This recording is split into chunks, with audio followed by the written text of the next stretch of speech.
ज्योतिष एक विज्ञान है और इसे गहराई से समझा जाए तो जीवन में बदलाव संभव है। तो आइए मैं करूंगी आपकी हर समस्या का समाधान। नमस्कार, सुस्वागतम, वेलकम। मैं निधि शिमाली आपके अपने इस YouTube चैनल में आप सभी का स्वागत करती हूँ। गुरुर ब्रह्मा गुरुर विष्णु गुरुर्देवो महेश्वर गुरुर साक्षात पर ब्रह्म तस्मै श्री गुरुवे नमः। गुरु को हर पूजा में और हमारे शास्त्रों में सभी जगह पर हिंदू धर्म में सबसे विशेष महत्व का स्थान प्राप्त है। सबसे पहले गुरु को याद किया जाता है, उसके बाद में सभी देवी देवताओं को नमन किया जाता है। इसीलिए गुरु का स्थान हमारे जीवन में सर्वोच्च है। गुरु के बिना हमारा जीवन उस नाव के समान है जिसमें पतवार ही नहीं है, तो वो किनारे कैसे लगेगी।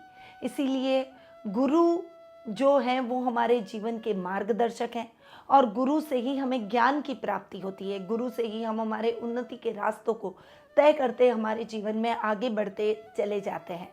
और गुरु अगर हमारे जीवन में न हो तो हमारा जीवन ज्ञान विहीन हो जाएगा, हम रास्ते से मार्ग से भटक जाएंगे, लक्ष्य विहीन जीवन हम कैसे जिएंगे। इसीलिए गुरु का हमारे जीवन में बहुत अधिक महत्व रहता है। अगर आपके जीवन में गुरु नहीं है तो आपके जीवन में एक न एक गुरु जरूर होना चाहिए। अब ये तो हुई गुरु की बात। उसी प्रकार से ज्योतिष में गुरु ग्रह का भी अपना विशेष महत्व है। गुरु ग्रह जन्म से लेकर मृत्यु तक हमारे जीवन को प्रभावित करते हैं। जन्म के समय भी गुरु का प्रभाव रहता है। उसके बाद शिक्षा, अध्ययन, अध्यापन में गुरु ग्रह को विशेष रूप से देखा जाता है। विवाह में भी गुरु ग्रह की भूमिका को भी देखा जाता है। उसके बाद संतान प्राप्ति के लिए विशेष रूप से गुरु ग्रह की कैलकुलेशन की जाती है। वहीं जन्म कुंडली में गुरु ग्रह ही हमें भौतिक और आध्यात्मिक सुखों से परिचित करवाता है, सामाजिक मान सम्मान को बढ़ाता है। हमारे इस लोक के साथ परलोक को सुधारने में गुरु ग्रह की अहम भूमिका रहती है। तो गुरु ग्रह का प्रभाव उतना ही होता है जितना कि क्रूर ग्रह शनि, राहु और केतु, क्योंकि ये सभी ग्रह एक राशि के अंदर लंबे समय तक गोचर में विराजमान रहते हैं। गुरु ग्रह भी लगभग 1 वर्ष तक एक राशि में गोचर में विराजमान रहते हैं और गुरु की महादशा 16 वर्ष की होती है। गुरु धनु और मीन राशि के स्वामी ग्रह है और वे कर्क राशि में उच्च के और मकर राशि में नीच के प्रभाव दिखाते हैं। गुरु ग्रह अगर केंद्र स्थान में विराजमान हो तो उसके परिणाम अति उत्तम माने जाते हैं। वहीं यदि गुरु ग्रह केंद्र स्थान में स्वग्रही या उच्च के हो जाए तो हंस नामक महापुरुष योग बनाते हैं और उस योग के परिणाम स्वरूप व्यक्ति अपने जीवन में हर चीज को प्राप्त कर पाता है, असंभव को भी संभव बना लेता है। सामाजिक मान सम्मान, प्रसिद्धि सब कुछ उसे अपने जीवन में हासिल होता है। गुरु जहाँ पर बैठते हैं उस भाव की स्थान हानि करते हैं, परंतु गुरु की दृष्टियाँ सर्वथा कल्याणकारी होती है। गुरु की पंचम, सप्तम और नवम दृष्टि कुंडली में जिस भी भाव पर पड़ जाए उस भाव का कल्याण निश्चित है और रिजल्ट और उत्तम देखने को मिलते हैं। तो ये है गुरु ग्रह की भूमिका हमारे जीवन में। और मैं गुरु ग्रह की जानकारी इसलिए भी दे रही हूँ क्योंकि गुरु का आगामी 21 अप्रैल को राशि परिवर्तन होने जा रहा है। अब तक गुरु अपनी खुद की राशि मीन में स्वग्रही होकर विराजमान थे और 21 अप्रैल को रात्रि 8:43 पर गुरु राशि परिवर्तन करते हुए अपनी मित्र राशि मेष में प्रवेश करेंगे और वहां 1 मई वर्ष 2024 तक विराजमान रहेंगे। गुरु ग्रह का ये जो राशि परिवर्तन है ये वृश्चिक राशि वालों को क्या प्रभाव दिखाएगा उसके बारे में आज मैं आपको जानकारी दूंगी। यहाँ पर यानी मेष राशि में गुरु राहु के साथ में चांडाल योग भी बनाएंगे और शनि जो कि 17 जनवरी को राशि परिवर्तन करके कुंभ राशि में आ चुके हैं और शनि की तीसरी दृष्टि अब तक राहु पर पड़ रही थी। जैसे ही गुरु राहु के साथ चांडाल योग बनाएंगे तब शनि की तीसरी दृष्टि का शिकार गुरु को भी होना पड़ेगा, क्योंकि शनि की दृष्टियां अच्छी नहीं मानी गई है। परंतु ये अगर गुरु राहु का चांडाल योग और शनि की दृष्टि को हम छोड़ दें तो मैं आज आपको गुरु के ओवरऑल रिजल्ट के बारे में बताऊंगी कि 1 वर्ष का गुरु का ये जो टाइम पीरियड है ये आपके लिए कैसा रहेगा। अब वृश्चिक राशि वालों की बात करते हैं तो आपकी राशि के लिए गुरु रोग भाव में आकर विराजमान हो रहे हैं। अब तक पंचम भाव में स्वग्रही होकर बैठे थे और अब रोग भाव में आकर बैठेंगे। हालांकि मित्र राशि है पर गुरु बैठ रहे हैं रोग भाव में 6th हाउस में। और जैसा कि मैंने आपको बताया कि गुरु जहाँ बैठते हैं उसकी स्थान हानि करते हैं। 6th हाउस अच्छा नहीं होता, इसीलिए गुरु यहाँ पर थोड़ा ठीक करते हुए दिखाई देंगे। परंतु चूंकि रोग भाव में बैठे हैं तो कोलेस्ट्रॉल, बीपी, थायराइड, शुगर जैसी प्रॉब्लम इंक्रीज आपकी हो सकती है। इस समय वजन बढ़ने की समस्या आपके जीवन में उत्पन्न हो सकती है और जब किसी का वजन बढ़ना प्रारंभ हो जाता है तो वो बीमारियों से ग्रसित हो जाता है, क्योंकि उसके जीवन में बीमारियों का प्रवेश भी हो जाता है। इसीलिए आपको बहुत अधिक ध्यान देकर अपने वजन पर कंसंट्रेट करते हुए अपने जीवन में आगे बढ़ना होगा। अब वृश्चिक राशि वालों की अगर मैं बात करूं तो आपकी राशि के लिए गुरु 2nd हाउस यानी धन भाव और 5th हाउस यानी पंचम भाव के स्वामी हैं, जो कि शिक्षा का स्थान है। धन भाव के स्वामी अपने से पंचम जाकर बैठे हैं। तो यहाँ पर अगर मैं धनेश की बात करूं तो धनेश के हिसाब से मिक्स रिजल्ट मिलेंगे, क्योंकि पंचम अपने से पंचम तो बैठे हैं परंतु बैठे कहाँ हैं? रोग भाव में। और रोग भाव में गुरु के रिजल्ट अच्छे नहीं मिलेंगे, क्योंकि गुरु एक सौम्य ग्रह है और धन भाव के हिसाब से धनेश का रोग भाव में जाकर बैठना अच्छा नहीं माना जाएगा।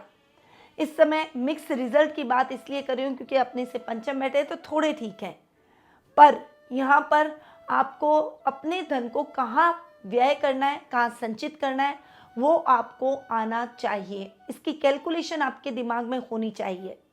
वर्क प्लेस पर अपॉर्चुनिटीज़ को आपको गेन करने के लिए थोड़े एफर्ट्स ज़्यादा लगाने पड़ेंगे, पर यदि आप मेहनत करेंगे, अपने एफर्ट्स लगाएंगे तो निश्चित रूप से परिणामों को भी अपने लिए सकारात्मक पाएंगे। इस समय कोई भी कार्य आपको जल्दबाजी में नहीं करना है। शांति से अपने कार्यों को करते हुए अपने जीवन में आगे बढ़ेंगे तो निश्चित रूप से सफलता आपके कदम चूमेगी। इस समय घर के बुजुर्गों का आशीर्वाद मिलेगा। पैतृक संपत्ति संबंधी विवाद इस समय ना छेड़ें तो आपके लिए ज़्यादा बेहतर रहेगा। अगर छिड़ चुके हैं तो मौन रहकर आपको इन विवादों से बचना चाहिए, क्योंकि अगर आपने कोई भी हस्तक्षेप इन विवादों में किया तो फैसला आपके लिए नकारात्मक रहेगा। इस समय वाणी पर थोड़ा सा संयम और क्रोध पर नियंत्रण रखते हुए आपको अपने जीवन में आगे बढ़ना होगा, क्योंकि अगर आपने ऐसा नहीं किया तो उसके भुगतान भी आपको करने पड़ सकते हैं। यानी वाणी से आप अपने बने बनाए कामों को बिगाड़ देंगे, बने बनाए रिश्ते भी आपके दूर होते हुए दिखाई देंगे, अपनों का साथ नहीं मिलेगा और आप अकेले ही रह जाएंगे। इसीलिए थोड़ा सा संभल कर रहें। अब यहाँ गुरु पंचम भाव के भी आपके स्वामी हैं और पंचम भाव के हिसाब से गुरु के रिजल्ट ठीक रहेंगे, क्योंकि पंचमेश अपने से एक घर आगे बैठे हैं। हालांकि रोग भाव में बैठे हैं तो यहाँ पर भी वैसे ही मिक्स रिजल्ट आपको मिल सकते हैं। इस समय संतान की थोड़े से करियर को लेकर चिंता हो सकती है। वहीं आध्यात्मिक भावों से आप भरे रहेंगे और धर्म कर्म के कार्यों में आपकी रुचि बढ़ती हुई दिखाई देगी। यात्राएं सुखद और मंगलमय रहेगी। आपने जो भी काम अपने हाथ में लिए हैं उन कार्यों को आप यथासंभव पूर्ण करने का प्रयास भी करेंगे। यानी इस समय आपके कार्यों को पूर्ण करने में कोई भी कठिनाई आपको नहीं आएगी। ये जो टाइम पीरियड है आपकी समस्याओं को कम कर आपके भविष्य को संवारता हुआ दिखाई देगा। इस समय आपके जो कार्य निश्चित रूप से आपको करना है उनके प्रति आपको डिवोशन दिखाना होगा, वरना उन कार्यों में लापरवाही आपके लिए ठीक नहीं रहेगी, नुकसानदायक साबित होगी।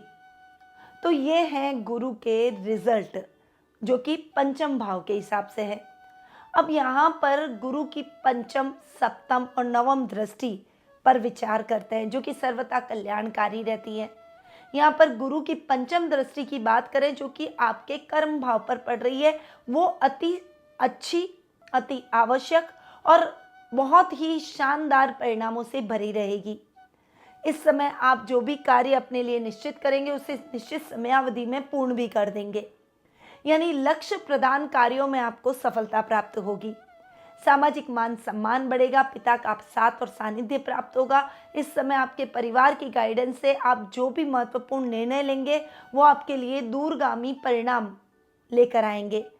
प्रोफेशनल लाइफ में अधिकारियों का साथ और सहयोग मिलेगा, उनसे बहुत अच्छा मार्गदर्शन इस समय आपको प्राप्त होता हुआ दिखाई देगा।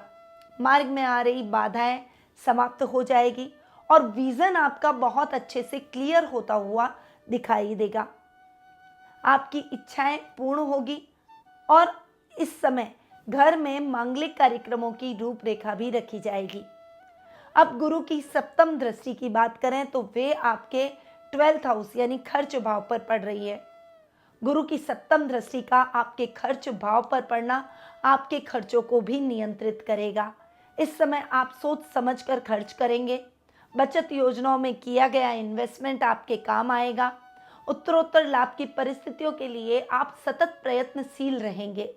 इस समय लाभ की स्थितियां अच्छी आपको देखने को मिलेगी, परंतु उसके साथ साथ आप अपने आप को कर्म प्रधान भी बनाएंगे और जो भी काम आपने तय समय पर पूर्ण करने के लिए रखे हैं उन कार्यों को आप निश्चित रूप से पूर्ण कर ही लेंगे। यानी कार्यों में आ रही बाधाएं और समस्याएं समाप्त हो जाएगी। आपका मार्गदर्शन, आपका विजन बहुत अच्छे से क्लियर होता हुआ दिखाई देगा। विदेशी कंपनियों के साथ आपका टाइप रहेगा और आप अपने व्यापार को विदेशों में फैलाने का भी प्रयास करेंगे। अब गुरु की नवम दृष्टि जो कि खुद के भाव पर ही, धन भाव पर ही पड़ रही है, इसीलिए धन संबंधी समस्याएं बहुत अधिक नहीं बढ़ेगी। आप अपने खर्चों को बैलेंस करते हुए भी दिखाई देंगे। कार्य क्षेत्र और जीवन में थोड़ी सी कठिनाई जरूर रहेगी, परंतु इस समय आप अपने पर्सनल और प्रोफेशनल लाइफ में संतुलन बनाना सीख ही जाएंगे। मीडिया और पब्लिशिंग क्षेत्र में काम करने वाले लोगों के लिए ये समय बहुत ही अच्छा और सुखद फलदायक रहेगा। तो ये हैं गुरु के रिजल्ट वृश्चिक राशि वालों के लिए। अब ये तो हुए गुरु की वृश्चिक राशि वालों के लिए रिजल्ट, पर हम इस बात को इग्नोर नहीं कर सकते हैं कि गुरु राहु के साथ चांडाल योग बना रहे हैं, साथ शनि की तीसरी दृष्टि भी गुरु और राहु पर पड़ रही है। तो आपको शनि के दान तो जरूरी है। रोजाना पीपल के वृक्ष के नीचे सरसों के तेल का दीपक जरूर जलाएं। शनिवार के दिन सफाई कर्मियों को कुछ न कुछ वस्त्रों से, कपड़ों से, खाने से या फिर कोई रुपए आप दान कर सकते हैं। गुरु राहु चांडाल योग निवारण पूजा आपको जरूर करानी चाहिए, ताकि गुरु ग्रह जो कि अपने परिणाम अच्छे से खुलकर नहीं दे पा रहे, वो खुलकर अपने परिणामों में आगे आए और राहु के साथ बैठकर ग्रसित ना हो। इसके लिए ये निवारण पूजा करवानी बेहद आवश्यक है। गुरु राहु चांडाल योग निवारण यंत्र को आप अपने पूजा कक्ष में स्थापित करें। गुरु के जाप सुबह और राहु के जाप सोने से पहले जरूर करें। आसन लगाकर जाप करें, अन्यथा वो आपके जाप निष्फल हो जाएंगे। अब गुरु के कुछ अच्छे उपाय आपको जरूर करने चाहिए ताकि गुरु के बेहतरीन और सकारात्मक परिणामों का लाभ आप प्राप्त कर सकें। तो गुरुवार के दिन साबुन, शैम्पू का उपयोग बिल्कुल भी ना करें, इससे गुरु ग्रह कमजोर होता है। इस दिन बाल भी बिल्कुल न कटवाएं। गुरुवार के दिन मांस, मदिरा और तामसिक भोजन का सेवन न करें। जहां तक हो सके शुद्ध और शाकाहारी भोजन का प्रयोग आपको गुरुवार के दिन करना चाहिए। गुरुवार के दिन आटे में थोड़ी सी हल्दी मिलाकर उसे गूंथ लें और उसमें चने की दाल मिलाकर गाय को जरूर खिलाएं। रोजाना एक रोटी घी के साथ चोपड़ी हुई गाय के लिए जरूर निकालें। तो ये हैं गुरु के कुछ उपाय जो कि आपको गुरु के बेहतरीन रिजल्ट की तरफ ले जा सकते हैं। अब ये तो हुए गुरु के गोचर की स्थितियों के आधार पर उपाय, पर यदि आप अपनी जन्म कुंडली और गोचर की स्थिति के आधार पर गुरु के रिजल्ट जानना चाहते हैं या फिर अन्य ग्रहों की पोजीशन जानना चाहते हैं, क्योंकि आपकी लाइफ में आपकी पर्सनल कुंडली बहुत मायने रखती है, उसका प्रभाव आपके जीवन पर सबसे गहरा और अधिक होता है। इसलिए यदि आप अपनी जन्म कुंडली से संबंधित किसी भी प्रश्न का उत्तर प्राप्त करना चाहते हैं तो टेलीफोनिक अपॉइंटमेंट और पर्सनल मीट के माध्यम से आप मुझसे जुड़ सकते हैं। अधिक जानकारी के लिए स्क्रीन पे जो नंबर दिए गए हैं वहाँ पर आप कॉल करके या व्हाट्सएप करके संपर्क कर सकते हैं, या फिर मेरी वेबसाइट panditramshimali.com पर जाकर भी अपना अपॉइंटमेंट बुक करवा सकते हैं। अब मैं अपनी वाणी को यहीं विराम देती हूँ। स्वस्थ रहिए, व्यस्त रहिए, मस्त रहिए और सदैव मुस्कुराते रहिए। जय श्री राधे कृष्णा।